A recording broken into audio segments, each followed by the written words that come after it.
شاء الله. اوريكم بس جوزة الهند ماسكه نفسها ازاي من جوه، شايفين اهيت ما شاء الله شكلها جميل اهي.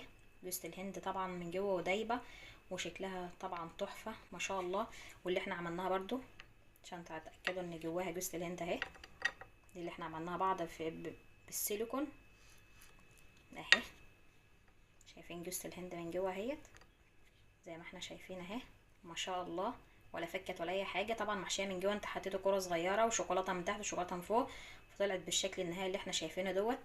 يا رب ان شاء الله يكون فيديو النهارده عجبكم، جربوها فعلا هتعجبكم جدا، طعمها جميل. ضربت انت كده يعني حاجتين في بعض، عندك شوكولاته الرافاييلو وعندك شوكولاته بجوز الهند من بره، عندك بالفول السوداني، عندك لو اي مكسرات موجوده عندك هتشكلي وهتبدعي فيها.